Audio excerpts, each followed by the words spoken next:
Assalamualaikum warahmatullahi wabarakatuh.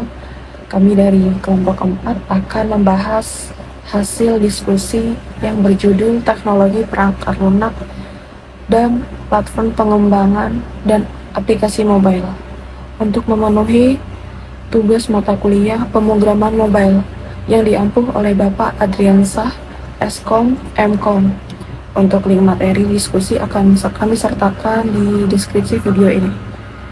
Baik, sebelumnya izinkan kami memperkenalkan diri. Pertama, rekan saya Muhammad Reski, NPM 226211063, Prodi Sistem Informasi. Terakhir, saya sendiri Tamarindian Ayuni, NPM 226211055, Prodi Sistem Informasi. Baik, untuk materi pertama mulai dari nomor 1 sampai nomor 5 akan disampaikan oleh rekan saya. Yang pertama di sini Wi-Fi. Wi-Fi singkatan dari Wireless Fidelity. Wi-Fi adalah teknologi nirkabel yang memungkinkan perangkat terhubung ke internet dan jaringan lokal tanpa kabel. Dan Wi-Fi tersebut digunakan secara luas di rumah, kantor, dan tempat umum lainnya. Kecepatan tinggi dan jangkauan yang luas membuatnya sangat populer. Yang kedua di sini ada Bluetooth. Bluetooth adalah standar komunikasi nirkabel untuk mentransfer data antara perangkat dalam jarak pendek. Bluetooth tersebut digunakan untuk menghubungkan perangkat seperti handphone, speaker, dan keyboard ke smartphone dan komputer. Tapi kelebihannya memiliki konsumsi daya rendah dan mudah digunakan. Sini yang ketiga WAP. WAP singkatan dari Wireless Application Protocol. WAP adalah standar untuk mengakses informasi melalui ponsel dan perangkat nirkabel lainnya. WAP tersebut menggunakan bahasa markup khusus untuk membuat halaman web yang dapat diakses dari perangkat mobile. Penting dalam sejarah internet mobile, meskipun sekarang telah digantikan oleh teknologi yang lebih tinggi, yang lebih canggih. Di sini ada lagi WML. WML singkatan dari Wireless Markup Language. WML adalah bahasa markup yang digunakan dalam WAP untuk membuat halaman web yang dapat diakses dari perangkat mobile. WML tersebut dirancang untuk kinerja yang optimal pada perangkat dengan keterbatasan sumber daya, seperti ponsel dengan layar monokrom dan koneksi internet yang lambat. Sini ada lagi XHTML, Extensible Hypertext Markup Language. XHTML adalah versi XML dari HTML, dirancang untuk perangkat mobile dan lingkungan web yang lebih ketat, dan mendukung berbagai perangkat dan menyediakan kontrol yang lebih besar terhadap tampilan halaman web pada perangkat mobile. Di sini yang akan melanjutkan teman kelompok saya. Baik, materi selanjutnya saya akan membacakan dari nomor 6 sampai nomor 10. Nomor 6 ada Nokia QT SDK. Nokia QT SDK adalah lingkungan pengembangan perangkat lunak lintas platform untuk membangun aplikasi desktop, mobile, dan embedded. Dengan alat ini, pengembang dapat membuat aplikasi antarmuka pengguna yang responsif dan kaya fitur untuk berbagai sistem operasi, termasuk Windows, macOS, Linux, iOS, dan Android. Hal ini memberikan kepada pengembang untuk menghasilkan aplikasi yang berkualitas tinggi yang dapat berjalan di berbagai platform dengan efisiensi waktu dan usaha yang maksimal. Selanjutnya, memiliki toolkit pengembangan yang kaya fitur dan mendukung berbagai bahasa pemrograman seperti C++ dan Python. Pernyataan ini tersebut memungkinkan pengembang untuk menggunakan bahasa pemrograman yang paling sesuai dengan kebutuhan mereka dalam membangun aplikasi, serta memanfaatkan berbagai fitur yang disediakan oleh Nokia QT untuk mempercepat proses pengembangan dan meningkatkan kualitas aplikasi yang dihasilkan. Berikutnya, terkenal dengan kemampuannya dalam menghasilkan aplikasi dengan antarmuka pengguna yang menarik dan responsif. Jadi dengan demikian, Nokia QTSDK membantu pengembang menciptakan aplikasi yang menarik secara visual dan memberikan pengalaman pengguna yang memuaskan. Dalam hal ini, pentingnya untuk meningkatkan daya tarik aplikasi, memperkuat citra merek, dan meningkatkan pengguna di pasar kompetitif. Berikutnya nomor 7. Nomor 7 yaitu Symbian. Symbian adalah sistem operasi untuk perangkat mobile yang dikembangkan oleh konsorsium industri telekomunikasi. Sistem operasi ini termasuk dari Nokia, Sony Ericsson, Panasonic, Samsung, dan lainnya. Meski pernah dominan, Symbian kalah bersaing dengan iOS dan Android.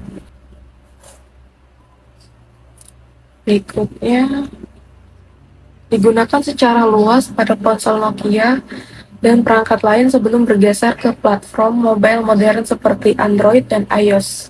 Jadi, Symbian dulu tuh dominan di ponsel Nokia dan perangkat lain, namun kalah bersaing dengan Android dan iOS karena kurang responsif dan inovatif. Ini mengakibatkan pengguna beralih ke platform yang lebih modern. Berikutnya, menawarkan berbagai fitur termasuk kemampuan multitasking dan akses ke pihak ketiga. Maksud di sini adalah ini memungkinkan pengguna untuk menjalankan beberapa aplikasi secara bersamaan dan memperluas fungsionalitas perangkat dengan aplikasi yang dikembangkan oleh pihak ketiga, meskipun tidak sekuat platform mobile modern seperti Android dan iOS. Selanjutnya, nomor 8, Net Compact Framework. Net Compact Framework adalah lingkungan pengembangan perangkat lunak untuk perangkat mobile berbasis Windows. Di sini, pengembang dapat membuat aplikasi menggunakan bahasa C atau Visual Basic Net dengan mengakses kekumpulan alat dan pustaka yang dioptimalkan untuk perangkat mobile. Selanjutnya, memungkinkan pengembang untuk membuat aplikasi berbasis net untuk perangkat seperti PDA dan smartphone. Aplikasi ini dapat memanfaatkan fitur perangkat seperti sensor, layanan web, dan penyimpanan lokal, serta memiliki antarmuka pengguna yang responsif. Ini memungkinkan pembuatan aplikasi mobile yang kaya fitur dan sesuai dengan kebutuhan pengguna. Berikutnya nomor 9, Android dan iPhone, atau biasa disebut iOS. Android dan iPhone adalah dua platform mobile paling populer saat ini. Maksud di sini adalah ini dapat dilihat dari pangsa pasar yang besar, jumlah pengguna aktif, dan kepopuleran aplikasi yang tersedia di kedua platform tersebut. Selanjutnya, Android dikembangkan oleh Google, sementara iOS dikembangkan oleh Apple. Di sini, Android merupakan sistem operasi mobile yang berbasis pada kernel Linux, sementara iOS adalah sistem operasi khusus yang dikembangkan oleh Apple untuk perangkat mereka, seperti iPhone dan iPad. Kedua platform ini memiliki ekosistem yang besar dengan berbagai aplikasi, namun keduanya bertujuan untuk memberikan pengalaman pengguna yang baik di perangkat mobile.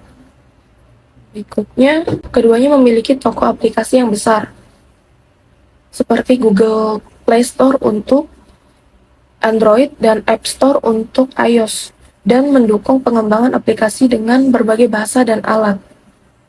Di sana pengguna dapat mengunduh aplikasi, dan keduanya juga mendukung pengembangan aplikasi dengan berbagai bahasa pemrograman, memungkinkan pengembang untuk menciptakan aplikasi yang beragam dan inovatif. Baik, selanjutnya nomor 10 atau nomor terakhir yaitu JM2ME,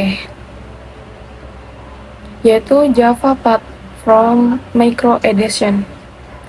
J2ME adalah platform pengembangan perangkat lunak untuk perangkat bergerak dan embedded yang memiliki keterbatasan sumber daya. Jadi meskipun harus mempertimbangkan keterbatasan seperti memori dan daya baterai, J2ME tetap populer karena kemudahannya dalam penggunaan. Apa sih yang disebut dengan perangkat bergerak dan embedded? Perangkat bergerak adalah yang kita bawa saat berpergian seperti ponsel pintar dan tablet. Sementara perangkat embedded adalah perangkat yang tertanam di dalam perangkat lain untuk menjalankan tugas khusus. Contoh seperti kayak sistem kontrol industri, perangkat elektronik rumah tangga, dan perangkat LOT. Berikutnya, berbasis Java memungkinkan pengembang aplikasi lintas platform untuk berbagai perangkat mobile. Ini berarti pengembang dapat membuat aplikasi yang dapat berjalan di berbagai sistem operasi mobile, seperti contoh Android dan iOS, dengan menggunakan bahasa pemrograman yang sama. Hal ini memungkinkan efisiensi pengembangan dan memperluas jangkauan pasar aplikasi. Meskipun kurang populer saat ini, J2ME memiliki peran penting dalam sejarah pengembangan aplikasi mobile. J2ME adalah pionir yang membuka jalan bagi inovasi dalam pengembangan aplikasi mobile. Meskipun telah tergantikan oleh teknologi yang lebih canggih, warisan dan perannya tetap menjadi bagian yang tak terpisahkan dari evolusi teknologi mobile. Dalam kesimpulan ini, saya akan menyampaikan bahwa berbagai platform dan teknologi memiliki peran penting dalam perkembangan aplikasi. Dalam menghadapi masa depan, penting untuk tetap memperhatikan inovasi dan peluang di berbagai platform untuk menciptakan aplikasi yang relevan dan menarik bagi pengguna masa kini dan masa yang akan mendatang. Baik, demikianlah materi diskusi kami tentang teknologi perangkat lunak, platform pengembangan, dan aplikasi mobile. Jika ada yang ingin ditanyakan atau didiskusikan lebih lanjut, silakan tinggalkan komentar di bawah video ini. Mohon maaf jika ada kekurangan dan kesalahan dalam presentasi kami. Terima kasih atas perhatiannya. Wassalamualaikum warahmatullahi wabarakatuh.